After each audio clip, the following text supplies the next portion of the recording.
Bueno, el título para el día de hoy es La mesa de Jesús, donde aprendemos a confiar en las promesas de Dios. La mesa de Jesús, donde aprendemos a confiar en las promesas de Jesús.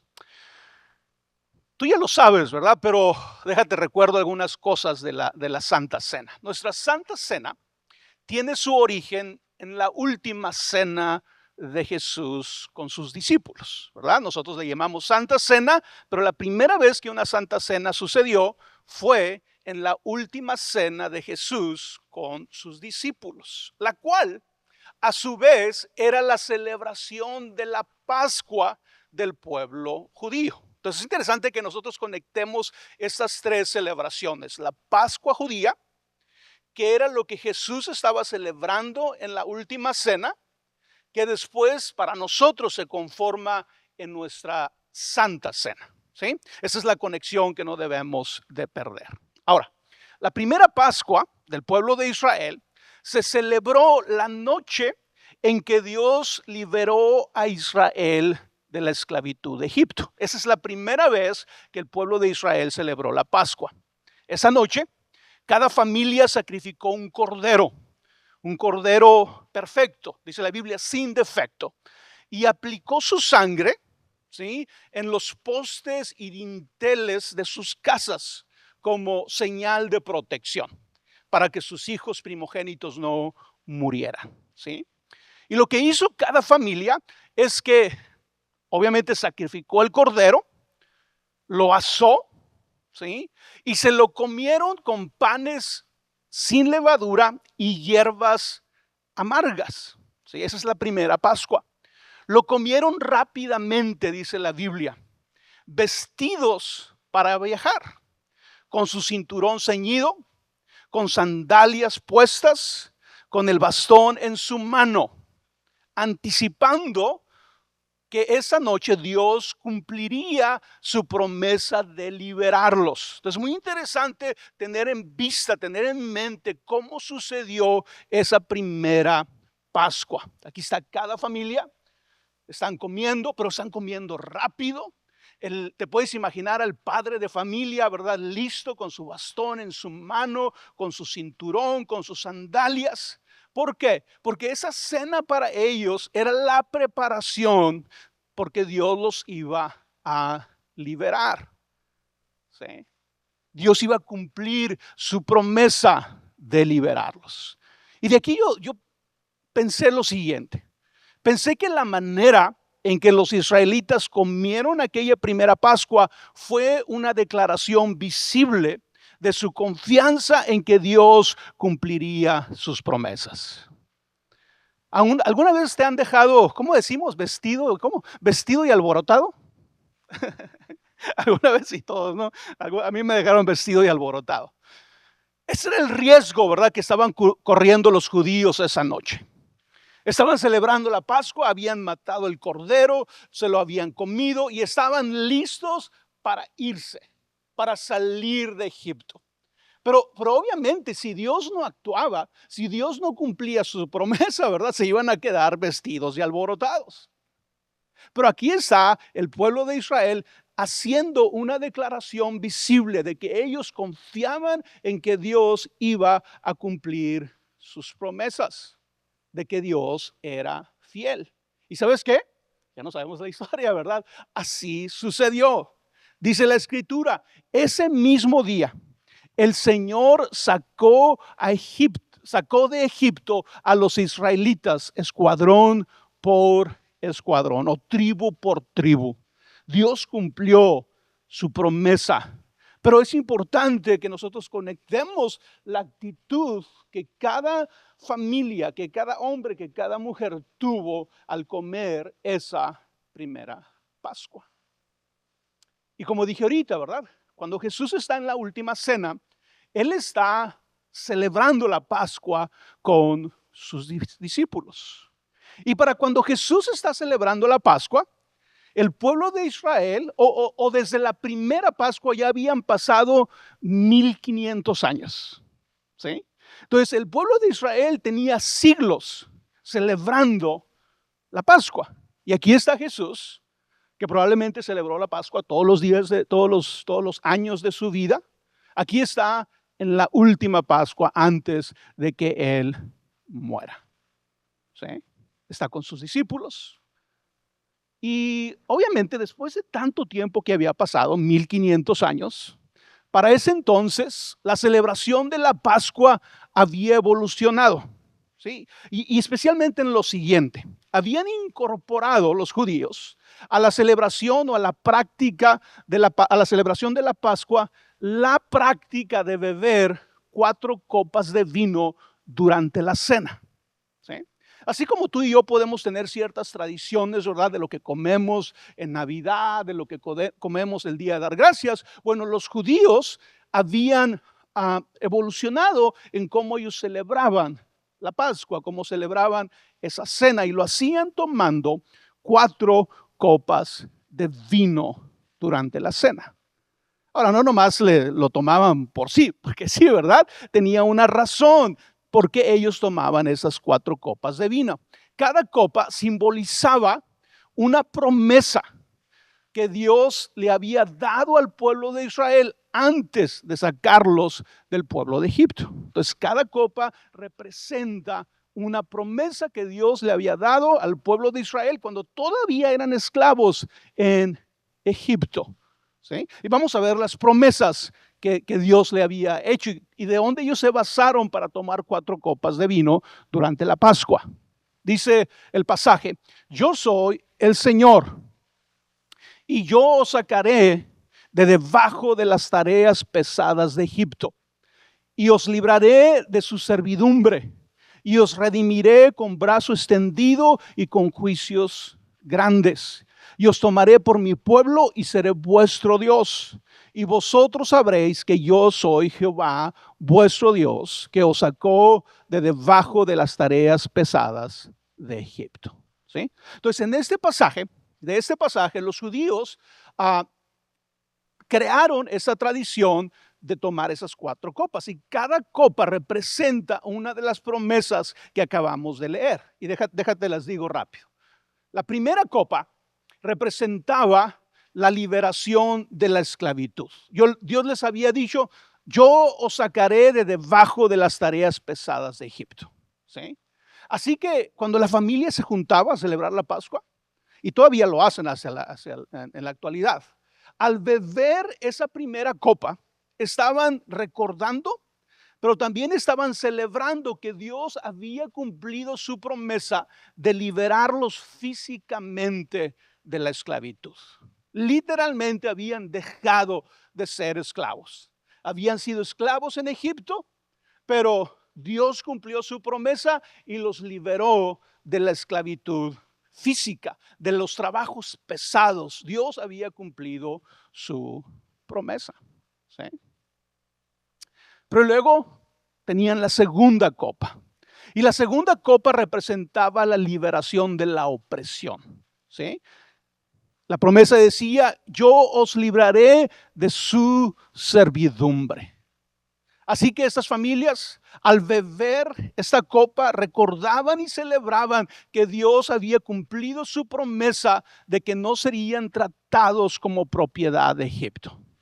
No solamente en la primera copa dejaron de ser esclavos, sino que ahora el mismo pueblo entendía que ya no eran propiedad de Egipto. ¿Sí? Eran libres, ya no eran esclavos. Y luego tomaban la tercera copa. Y la tercera copa representaba la redención de Israel. Decía el pasaje: yo os redimiré con brazo extendido y con juicios grandes. Al beber esta copa, celebraban y recordaban que Dios había cumplido su promesa de redimirlos, de liberarlos legalmente de la esclavitud al pagar el precio de su libertad. ¿Sí? No solamente habían dejado de ser esclavos, ¿sí?, liberados de las tareas pesadas. No solamente entendían que ya no eran propiedad del pueblo de Egipto, sino que ahora sabían que habían sido redimidos, que se había pagado un precio y que legalmente ellos eran libres. Eso es lo que celebraban en cada Pascua. Y luego llegaban a la cuarta copa. Y la cuarta copa representa la restauración total. La promesa decía: yo os tomaré por mi pueblo y seré vuestro Dios. ¿Sí? Acuérdate, el pueblo de Israel, antes de llegar a Egipto, sí, eran los descendientes de Abraham, de Isaac y de Jacob, pero no eran considerados todavía una nación, ¿verdad? Era un grupo pequeño. Cuando llegan a Egipto, ¿sí?, pasan 400 años y crecen tanto que se convierten en una nación, ¿sí?, que es la nación que Dios libera de la esclavitud. Y Dios les había hecho esta promesa, ¿sí?, que Él iba a restaurar todo, que Él los iba a tomar a ellos como su pueblo y que Él iba a ser su Dios. Así que al beber esta cuarta copa, los judíos, las familias, recordaban y celebraban que Dios había cumplido su promesa al tomar a Israel como su pueblo y establecer una relación íntima y profunda con ellos. ¿Y sabes qué? Como evidencia para el tiempo de Jesús, como evidencia de esa promesa, ellos podían voltear y ver el templo de Jerusalén y decir: verdaderamente Dios vive en medio de nosotros. Nosotros realmente somos el pueblo de Dios, ¿verdad? Y desde la perspectiva judía, para ellos es, y aquí lo podemos ver, aquí tenemos la evidencia, aquí está el templo. Sí, aquí está el templo de Dios, aquí está el templo donde desciende la presencia de Dios. Así que eso era lo que celebraban y celebran todavía los judíos durante la Pascua, durante la cena de la Pascua. Pero en la última cena, Jesús hace algo increíble e inesperado. Jesús hace algo que nadie se lo esperaba. Y es lo siguiente: en la Pascua, Israel recordaba y celebraba las 4 promesas de su liberación. Sin embargo, en la última cena, Jesús convirtió esas promesas en universales, extendiéndolas a la humanidad y a toda la creación.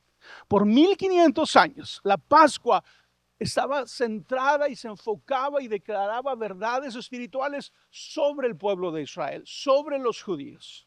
Pero aquí en la Santa Cena, Jesús toma estas 4 promesas y las extiende a toda la humanidad, a todos nosotros. Y no solamente a la humanidad, a la creación misma. Las hace universales. Muchos teólogos que analizan los pasajes de la última cena en la Biblia, en los evangelios, coinciden en que Jesús siguió un orden parecido a este que les acabo de mencionar. Que era lo que hacían sus contemporáneos, ¿sí? De esa manera Jesús celebró la última cena. Pero esa noche Jesús tomó solo 3 copas. Y aquí está lo interesante que quiero que pongas mucha atención. Jesús decide esa noche, en medio de la Pascua, en su última cena, tomar solo 3 copas, dejando intencionalmente la cuarta copa para otra ocasión. Él dice: el día de hoy no voy a tomar la cuarta copa. La voy a tomar en otro momento, en un momento futuro y universal. Él dijo lo siguiente: él dijo: no volveré a beber vino hasta el día en que lo beba de nuevo con ustedes en el reino de mi Padre. ¿Sí? Entonces aquí está Jesús tomando las copas y probablemente, ¿verdad?, durante toda la cena, tomó la primera, la segunda, la tercera, pero cuando llega la cuarta decide no tomarla y dice: no, esta cuarta copa yo la voy a tomar cuando yo regrese y establezca el reino de Dios en medio de ustedes. Así que el día de hoy tú y yo podemos decir que el plan de Dios, el plan de Jesús, es beber la cuarta copa con todos nosotros en su regreso glorioso. ¿Sí?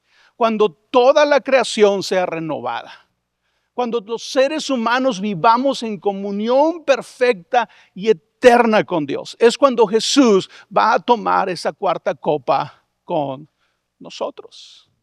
Juan, el escritor de Apocalipsis, ¿verdad? Tú sabes, si has leído Apocalipsis, sabes que él habla que está teniendo visiones, él tiene una visión. Y lo que está escribiendo es lo que él está viendo. Y cuando Juan escribe del futuro, de lo que va a pasar en el futuro, él llega a este punto muy interesante donde dice lo siguiente. Dice, aquí, entre los seres humanos, acuérdate, está teniendo una visión Juan y dice, aquí entre los seres humanos está el santuario de Dios, está el templo de Dios, está el tabernáculo de Dios, está diciendo Juan. Él habitará en medio de ellos y ellos serán su pueblo.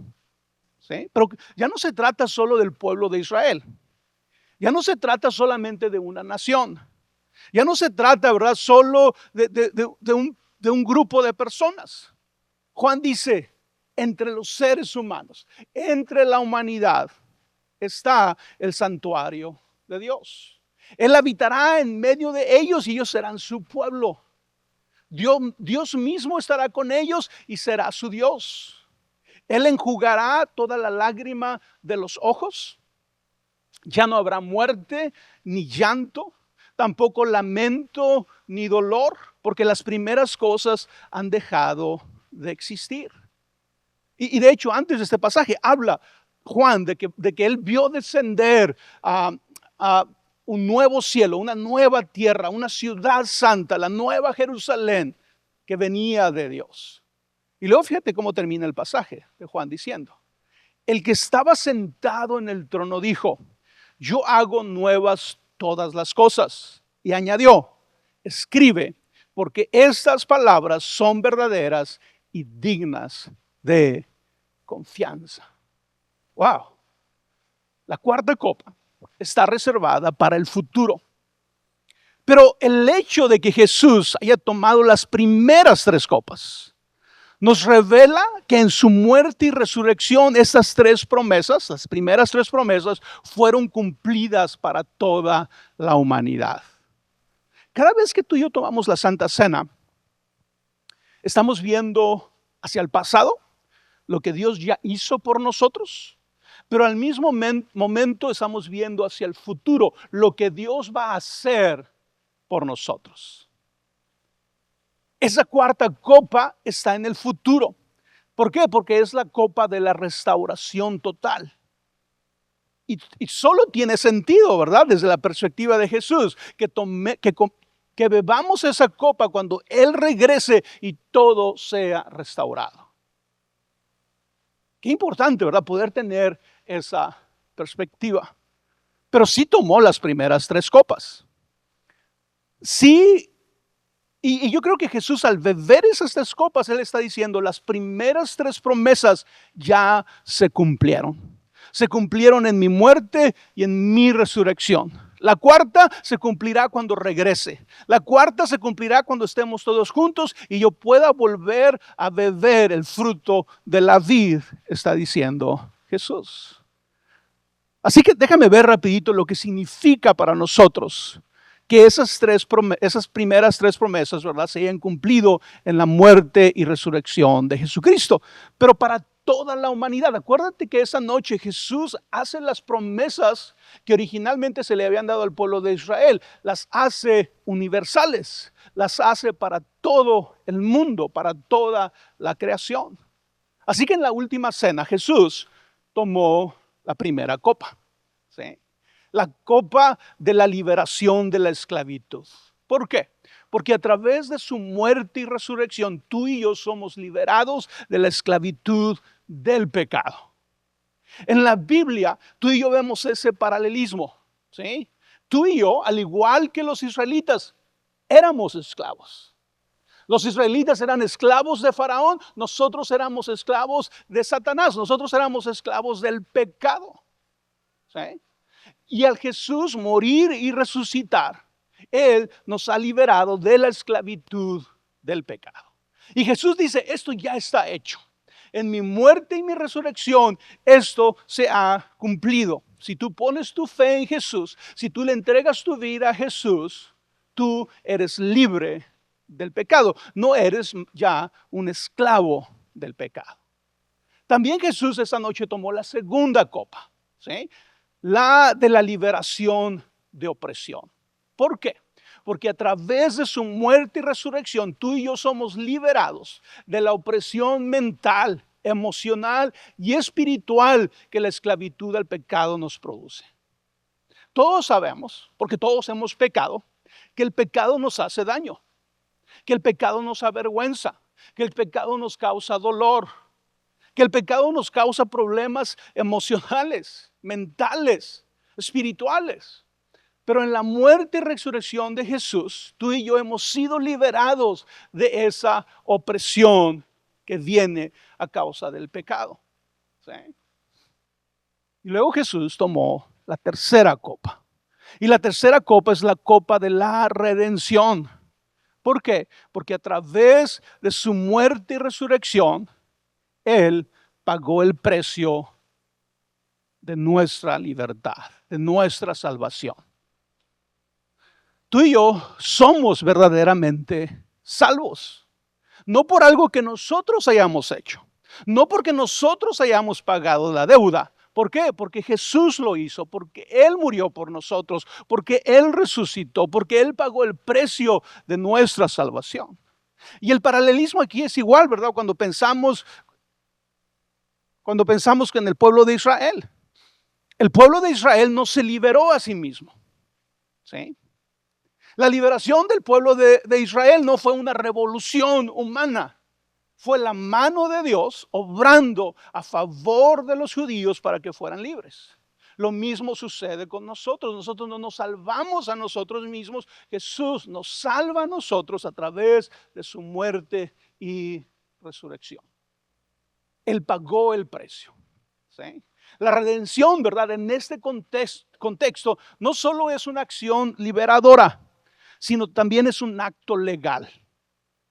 Y tú y yo podemos estar muy agradecidos por lo que Dios ha hecho en nosotros. Tú y yo, así como el pueblo de Israel, legalmente dejamos de ser esclavos.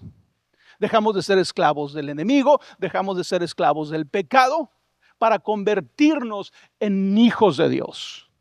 Eso es lo que hace la redención. Por todo esto, comemos la Santa Cena con gratitud por todo lo que Dios ha hecho en nuestras vidas, mientras anticipamos la restauración de todas las cosas.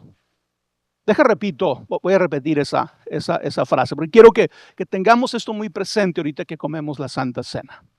Comemos la Santa Cena con gratitud por todo lo que Dios ya ha hecho en nuestras vidas. Ya nos libró de la esclavitud, ya nos redimió, ¿sí? Ya nos hizo sus hijos, ya nos perdonó a través de su sacrificio en la cruz. Todo eso ya sucedió en nosotros, ya sucedió en nuestras vidas. Eso debe de ser, no sé si decirlo así, ¿verdad? Pero más que suficiente para que tú y yo vivamos sirviendo y enamorados de Dios, agradecidos con Dios por lo que Él ha hecho en nosotros. Pero ahí no termina la historia. Comemos la Santa Cena agradecidos por lo que Dios hizo por nosotros, pero al mismo tiempo anticipando la restauración de todas las cosas. Porque Él dijo, cuando regrese, voy a volver a beber el fruto de la vid. Voy a comer la cuarta copa, la copa de la restauración total, donde todo será hecho perfecto. Ahora déjame terminar con lo siguiente. Como vimos, el pueblo de Israel comió la primera Pascua rápidamente, vestidos para viajar, con cinturón ceñido, con sandalias en sus pies, con bastón en mano, ¿sí? Anticipando que esa noche Dios cumpliría su promesa.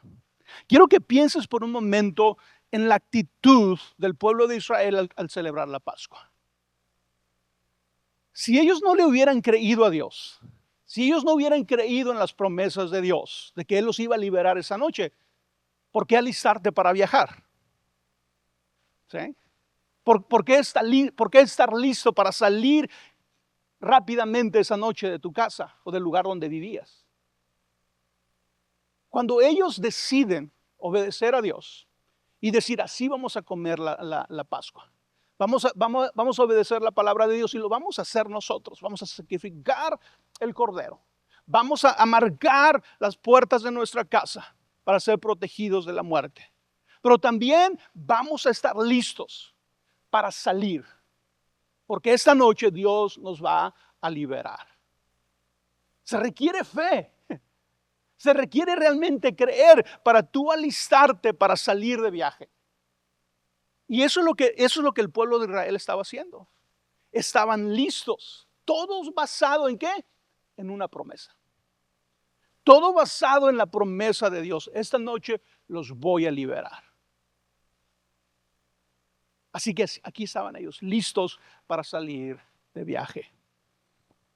Pero al igual que ellos, nosotros debemos acercarnos a la Santa Cena con una disposición que refleje nuestra fe en las promesas de Dios. Cuando tú y yo comemos la Santa Cena, igual que ellos, debemos de estar anticipando, creyendo en las promesas de Dios. Debemos de participar de la Santa Cena como quienes están listos para el viaje de transformación a la imagen de Cristo, reflejando su carácter en nuestras vidas y en nuestra comunidad. Cuando tú y yo nos sentamos, cuando tú y yo nos sentamos a la mesa del Señor, cuando tú y yo participamos de la Santa Cena, en nuestro corazón, nuestra mente, nuestro espíritu debe de estar esta actitud. Esta actitud en la que dices, me estoy acercando a la cena del Señor, a la mesa de Jesús, y estoy listo para seguir avanzando.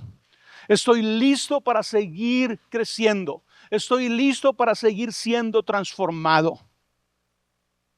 Así como el pueblo de Israel estaban vestidos y listos para salir de la esclavitud, que tú y yo tomemos la Santa Cena diciendo, estoy listo también para salir de mi propia esclavitud. De los pensamientos que no me ayudan, de los pensamientos que me atan, de las ideas equivocadas que tengo. Estoy listo para obedecer, estoy listo para dar el siguiente paso. Voy a confiar en las promesas de Dios. Voy a confiar en su palabra. Y claro, ¿verdad? También lo hacemos anticipando que llegará el día, que llegará el momento donde todo será restaurado. Y esa es la parte más extraordinaria, ¿verdad? De las promesas de Dios, que pareciera película. Es difícil de creer, pero es esta promesa de que Jesús regresará para restaurar todo, para poner todo en orden. En nuestras vidas, en el mundo, en el universo. Es una gran promesa. A veces cuesta trabajo creerla, pero en la Santa Cena tú y yo aprendemos a confiar en las promesas de Dios. Aprendemos a esperar aún estas cosas tan extraordinarias que tú y yo creemos. ¿Cuántas veces, verdad, hablamos de la segunda venida de Cristo? A veces, tal vez hasta discutes con otros acerca de la segunda venida de Cristo, pero la pregunta es si vivimos como si creyéramos que Cristo realmente va a regresar. Si vivimos reflejando, revelando que creemos que Cristo realmente va a regresar y que va a restaurar todas las cosas. Para nosotros, el tener el cinturón ceñido, las sandalias puestas y el bastón en la mano puede significar comer la Santa Cena con la firme intención y decisión de hacer varias cosas. En otras palabras, cuando el pueblo de Israel comió la Pascua, la forma en que ellos la comían revelaba que ellos confiaban en la promesa de Dios. Dios les prometió, este día van a ser liberados, ellos se vistieron para ser liberados. Ellos se vistieron para salir de viaje. Y si Jesús ahora nos dice a nosotros, ven a mi mesa, toma mi mesa, toma mi pan, toma mi vino. Y aquí están las promesas que esta noche te doy, dice Jesús. Y en esa promesa entendemos que hay una que se va a cumplir en el futuro, que es la restauración de todas las cosas. ¿Cómo entonces nosotros comemos la Santa Cena? De una manera que refleje que realmente creemos en la promesa de Dios. Y déjate lo digo muy fácil. La promesa de Dios es que llegará el día en que todos los seres humanos seremos una familia. Estaremos verdaderamente unidos. No habrá diferencias, no habrá pleitos, no habrá divisiones. Llegará el día donde todo será perfecto. ¿Qué podemos empezar a hacer? Si esa es la promesa, si para allá vamos y realmente lo creemos, ¿qué podemos empezar a hacer hoy cuando celebramos la Santa Cena? Creo yo que para nosotros el tener el cinturón puesto, tener las sandalias puestas, tener el bastón en la mano, estar listos para hacer lo que la cena que estamos comiendo anuncia, ¿sí? Podemos tener ciertas actitudes, podemos tener ciertas intenciones y ciertas decisiones en la manera en que vivimos. Número uno, ¿qué tal si al tomar la Santa Cena tú decides amar a los demás? Realmente te das el momento para pensar, para reflexionar, para considerar, tengo que amar a los demás. Pero no solamente aquellos que ahí caen bien, ¿verdad? No solamente aquellos que están de tu lado. ¿Qué de amar a aquellos que se nos hace difícil amar? ¿Qué de amar a aquellos que consideramos que estamos justificados de no amar? ¿Por qué? Porque la promesa de Dios es que Él va a restaurar todas las cosas. La promesa de Dios es que los seres humanos vamos a vivir en su presencia realmente como hermanos, realmente amándonos, una unidad perfecta. Jesús llega al extremo de decir que la unidad de los seres humanos va a ser como la unidad que Él tiene con el Padre. Quiere decir que cuando tú y yo entendemos que esa va a ser la unidad que va a haber en la eternidad entre todos nosotros. Ahorita tenemos ideas diferentes, votamos por partidos diferentes, ¿sí? Tenemos hasta diferencias, ¿verdad? Que a lo mejor hasta te molestan. Pero en el futuro, Jesús dice que nuestra unidad será como la unidad que el Padre, el Hijo y el Espíritu Santo tienen. ¿Qué podemos hacer nosotros entonces el día de hoy? Si vamos a tomar en serio la mesa de Jesús, si vamos a comerla anticipando que la promesa de Jesús se va a hacer una realidad, tenemos que hacerla decidiendo, teniendo la intención, número uno, de amarnos unos a otros. No justifiques tu falta de amor. Decide amar. Y especialmente aquellos que se nos hace difícil amar, decide amar. Decide servir a los demás. Empezando en tu casa, empezando en tu familia, empezando con tu esposa, con tu esposo, con tus hijos. Decide servir. Servir es creer que para allá vamos, para ese tipo de unidad vamos. Decide perdonar. Toma la cena del Señor tomando la decisión de perdonar a cualquier persona que necesitas perdonar. Si por años has guardado una herida, si por años has guardado un rencor, toma la Santa Cena creyendo en lo que ella promete y decide perdonar. Decide mantener la unidad. Eres parte de esta comunidad. Esfuérzate. Decídete, comprométete a guardar la unidad. ¿Por qué? Porque para allá vamos. Esa es la promesa de Dios. Ese es el futuro perfecto de Dios, donde todo va a ser restaurado. Quiere decir que si tú y yo vamos a comer la Santa Cena como los primeros judíos, y por muchas generaciones tomaban la Pascua, tomar la Santa Cena requiere fe de nuestra parte. Requiere que tú y yo realmente creamos en lo que estamos celebrando. Yo no puedo comer la Santa Cena, ¿sí?, consciente de que no te quiero a mi lado, por ejemplo. ¿Sí? Yo no puedo comer la Santa Cena consciente diciendo, pero aquel grupito no, este grupito no.